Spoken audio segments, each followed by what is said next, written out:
Mari kita kembali berdoa.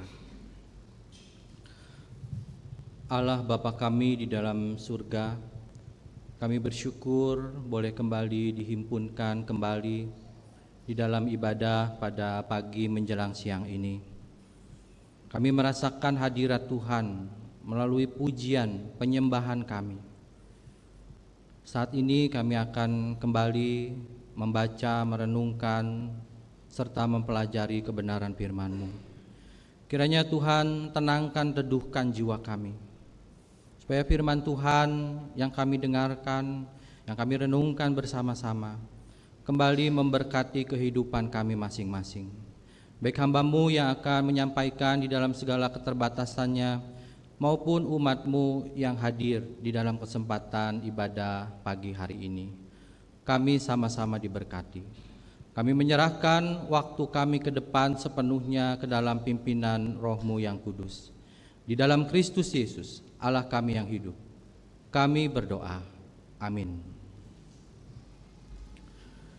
Jemaat yang dikasihi Tuhan, marilah kita mempersiapkan hati dan pikiran kita untuk mendengarkan dan merenungkan firman Tuhan dengan membacakan Mazmur 23. Demikian firman Tuhan. Tuhanlah gembalaku, takkan kekurangan aku. Ia membaringkan aku di padang yang berumput hijau. Ia membimbing aku ke air yang tenang. Ia menyegarkan jiwaku. Ia menuntun aku di jalan yang benar demi namanya. Sekalipun aku berjalan dalam lembah kekelaman, aku tidak takut bahaya, sebab Engkau besertaku. Gadamu dan tongkat-Mu itulah yang meneguhkan aku. Engkau menyediakan hidangan bagiku di hadapan lawan-lawanku. Engkau mengurapi kepalaku dengan minyak, pialaku penuh melimpah. Kebaikan dan kasih setia belaka akan mengikuti aku seumur hidupku, dan aku akan tinggal dalam rumah Tuhan sepanjang masa. Berbahagialah setiap orang yang mendengarkan firman Allah dan yang memeliharanya. Firman-Mu Tuhan, pelita bagi kakiku dan terang bagi jalanku. Haleluya. Haleluya, haleluya, haleluya.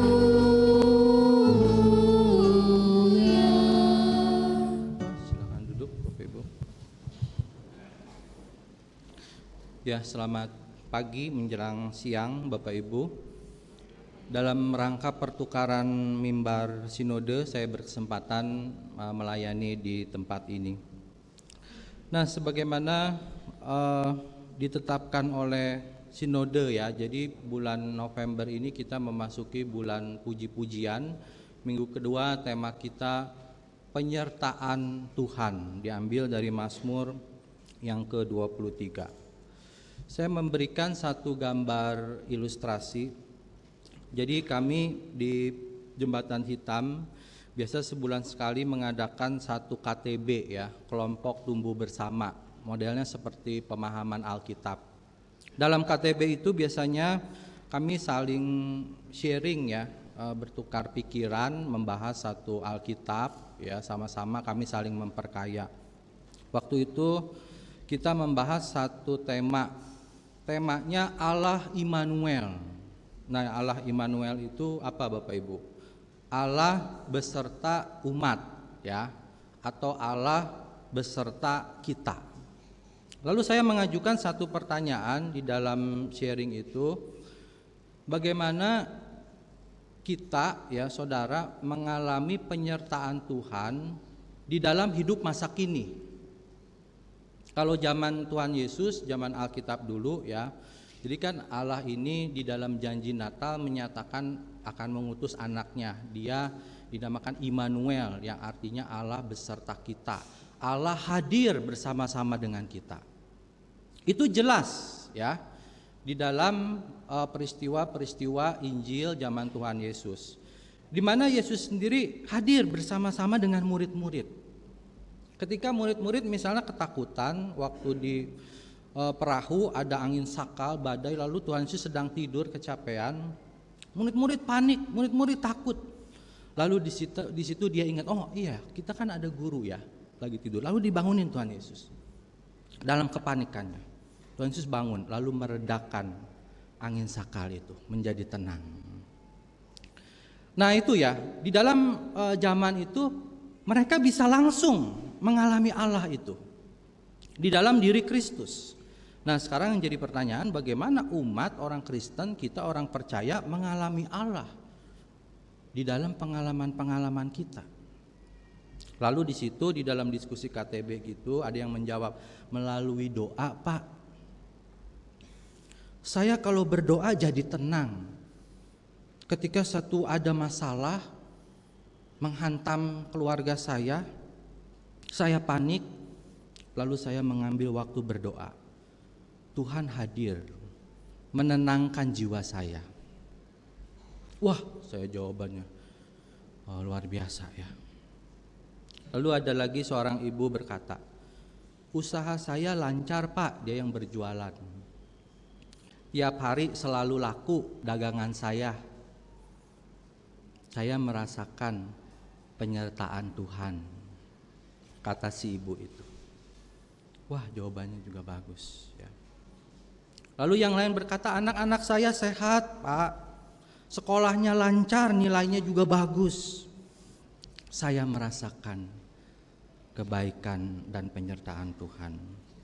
Namun ya Bapak Ibu, di dalam sharing itu ada juga yang dia memang bergumul begitu dengan kehidupannya. Ada seorang ibu, dia udah 70 tahun harus berobat karena tangan kirinya ini nggak bisa dinaikin ya. Itu bukan karena asam urat ya, tapi karena syaraf, dan itu harus secara kontinu ya. Dia itu check up terapi gitu.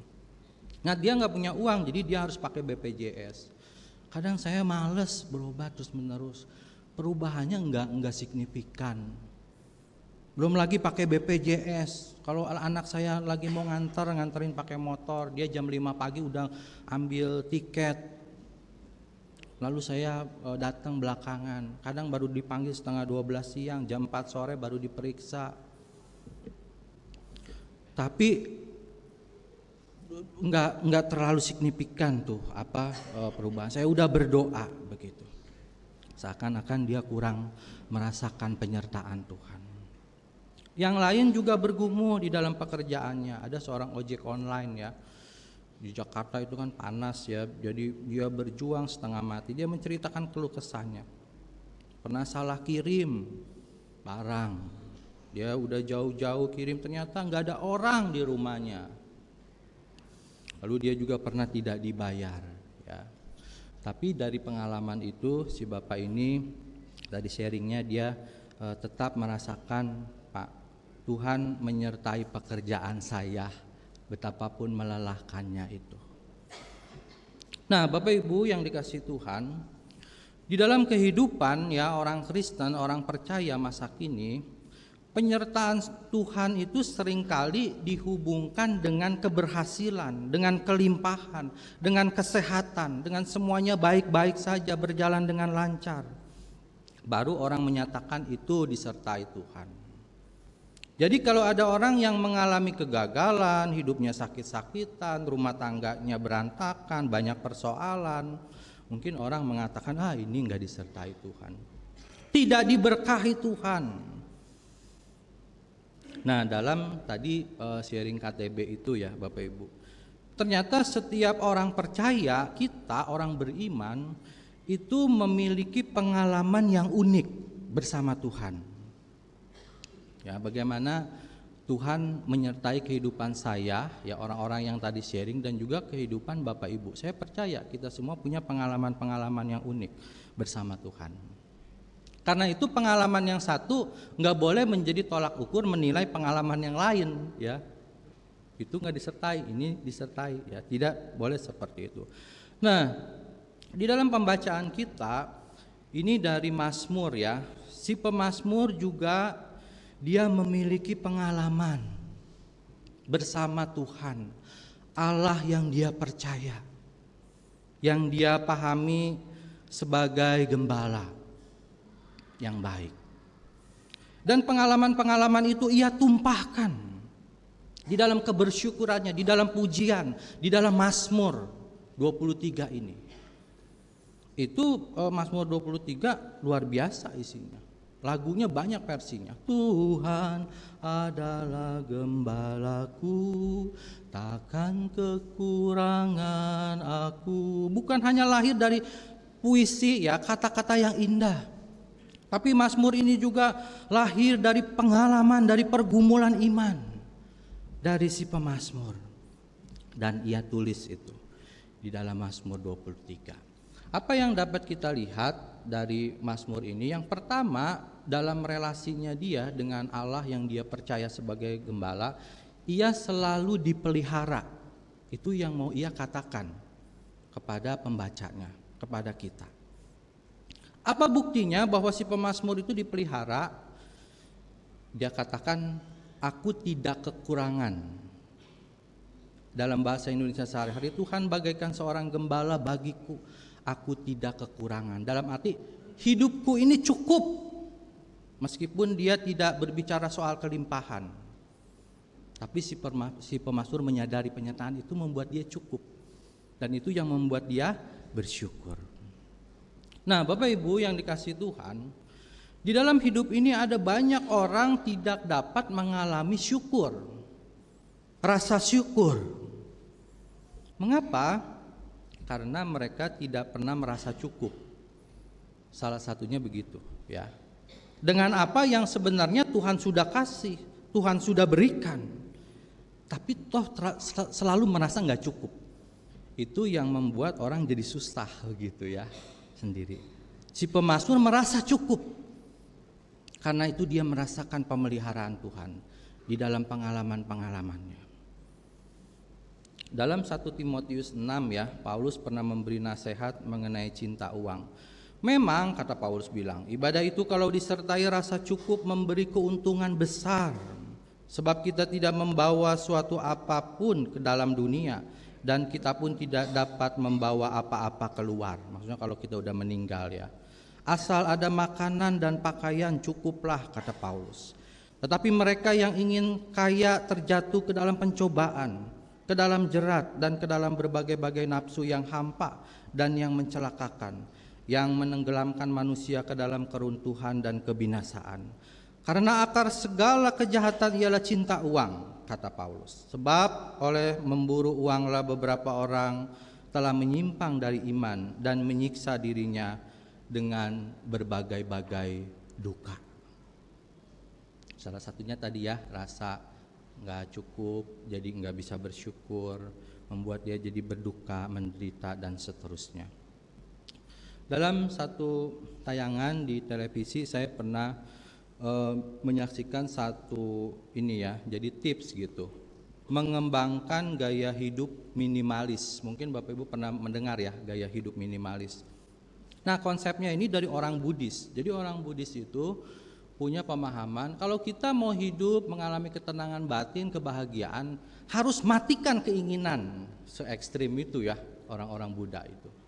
Nah, gaya hidup minimalis itu enggak se-ekstrim itu, tapi meminimalisir keinginan-keinginan itu, nafsu-nafsu kita. Ya, jadi gaya hidup minimalis ini gaya hidup sederhana yang bisa menciptakan ketenangan dan membuat seseorang lebih bahagia. Kira-kira seperti itu. Mengapa ini bisa membuat orang bahagia? Karena dia akan mampu memanfaatkan sedikit barang agar bermanfaat maksimal dan hidupnya lebih nyaman, begitu ya. Jadi kalau dirasa dia punya barang ini bisa dipakai, ya pakai. Jangan misalnya kita udah punya handphone yang masih bagus, ada versi baru lagi, kita beli lagi seperti itu ya. Jadi memaksimalkan sedikit barang yang dia bisa manfaatkan. Lalu kenapa dia bisa berbahagia? Karena dia bisa mengontrol egonya di dalam berbelanja, terhindar dari konsumerisme ya. Dia juga akan mampu membedakan mana ini kebutuhan apa keinginan, ini keinginan atau kebutuhan. Keinginan biasanya menjebak ya, membuat orang merasa terus-menerus tidak cukup, dan ketika keinginan itu terus dipuaskan maka tidak ada habis-habisnya keinginan itu. Nah, ketika dia membedakan mana keinginan dan kebutuhan, di situ dia bisa mengalami ya kebahagiaan itu. Itu jadi si pemazmur, mengapa dia bersyukur? Dia merasa cukup Tuhan memelihara hidupnya. Lalu yang kedua kita lihat bagaimana pemeliharaan Tuhan. Dikatakan Ia membaringkan aku. Ini kebutuhan yang lain yang Tuhan berikan kepada si pemazmur. Kebutuhan apa? Kebutuhan untuk istirahat. Dalam satu konseling ya Bapak Ibu, seorang bapak menyatakan begini, sekalipun memiliki kasur yang empuk, saya tidak mengalami cukup tidur dan tidak mengalami tidur yang nyenyak, karena dihantui oleh rasa cemas, takut, khawatir. Pikiran saya terus berputar-putar karena apa yang saya miliki, ya mungkin hartanya banyak ya, jadi banyak ini begitu. Lalu dia katakan, ya saya membutuhkan Tuhan dalam hidup ini. Kelihatannya sepele ya tentang tidur ini, tapi di dalam makna tidur ya ada makna yang jauh lebih dalam begitu. Bahkan dikatakan tidur itu suatu keajaiban, pemulihan sel-sel yang rusak. Kalau Bapak Ibu udah capek, mumet ya, Bapak Ibu misalnya istirahat aja 2 jam, tidur yang nyenyak, yang pulas ya, ketika bangun kita mengalami satu kesegaran yang luar biasa. Itu Tuhan bekerja melalui tidur, melalui istirahat. Si pemazmur mengalami hal itu. Bayangkan ya kalau kita nggak bisa tidur tiap hari, waduh bisa uring-uringan, emosi nggak stabil, kita nggak bisa produktif, nggak bisa berpikir jernih ketika menghadapi masalah. Si pemazmur mengalami kebaikan ini dari Tuhan. Lalu apalagi? Dia juga menyediakan hidangan. Ya, ini mengenai kebutuhan pokok hari-hari, kita perlu makan, minum. Si pemazmur mengalami itu atas kebaikan Tuhan. Dan dia percaya Tuhan akan mencukupkan ya kebutuhannya. Ini juga senada dengan apa yang pernah diungkapkan oleh Tuhan Yesus. Jadi jika demikian Allah mendandani rumput di padang yang hari ini ada dan besok dibuang ke dalam api, tidakkah Ia akan terlebih lagi mendandani kamu, hai orang yang kurang percaya? Sebab itu janganlah kamu khawatir dan berkata, apakah yang akan kami makan, apakah yang akan kami minum, apakah yang akan kami pakai. Kata Tuhan Yesus, semua itu dicari bangsa-bangsa yang tidak mengenal Allah. Akan tetapi Bapamu yang di sorga tahu bahwa kamu memerlukan semuanya itu. Itu yang dialami oleh si pemazmur di dalam pengalaman bagaimana Tuhan memelihara hidupnya. Lalu hal lain ya, dia katakan, Ia menyegarkan jiwaku. Ini juga kebutuhan ya, selain tadi kebutuhan pokok, fisik, ada juga kebutuhan lain yang perlu kita perhatikan, yaitu jiwa kita, psikologis kita.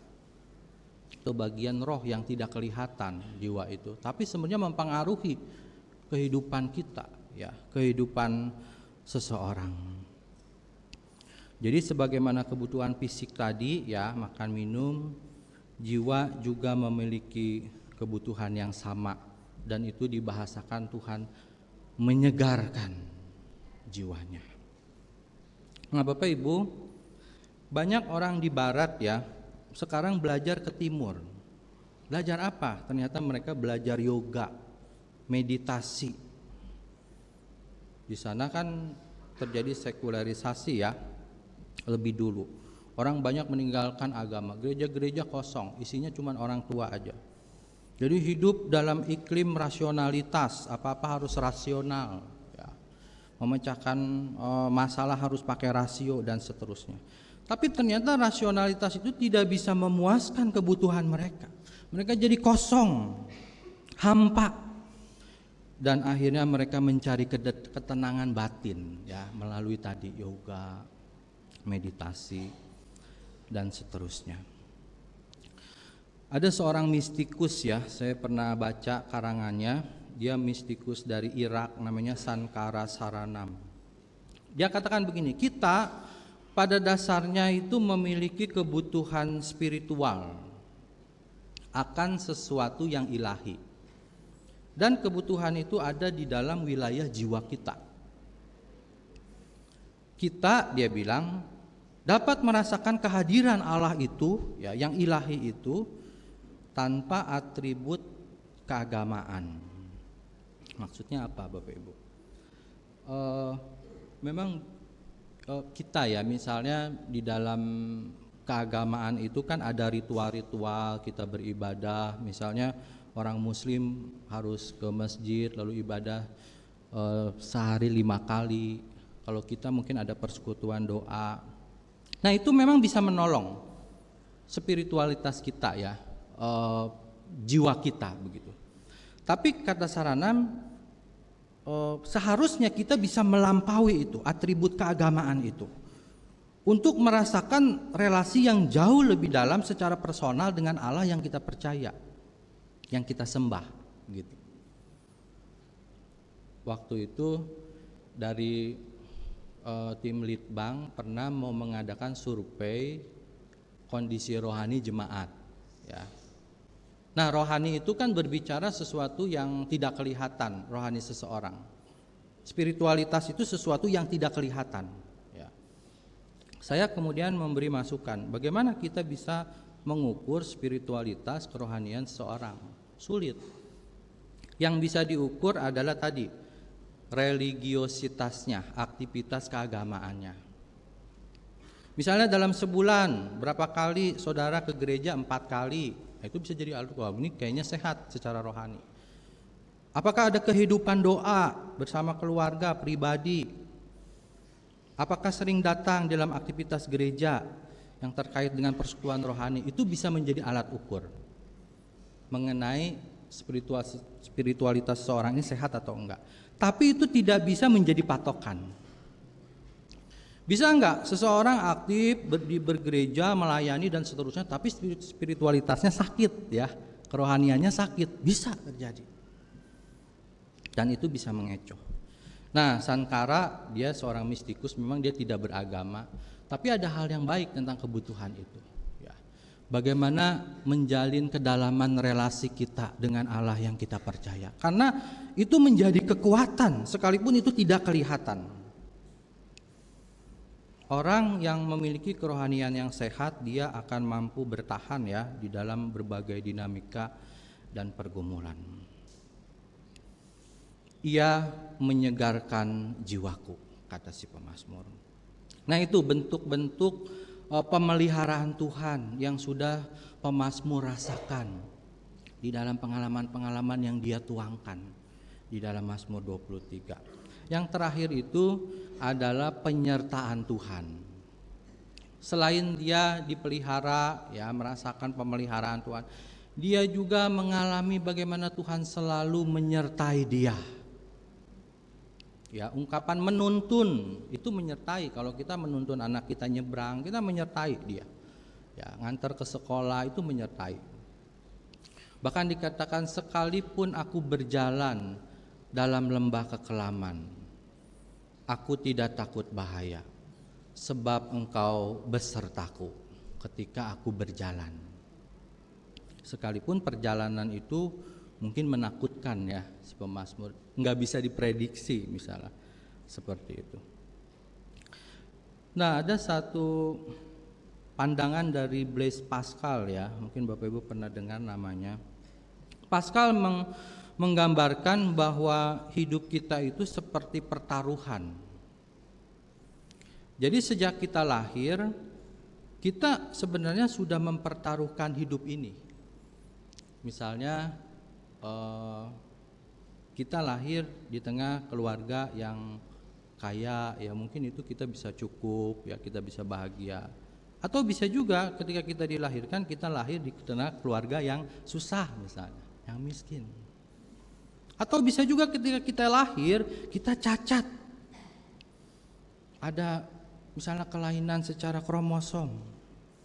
Atau ketika kita mau dilahirkan, kita mati, meninggal sebelum kita berjuang di dunia ini.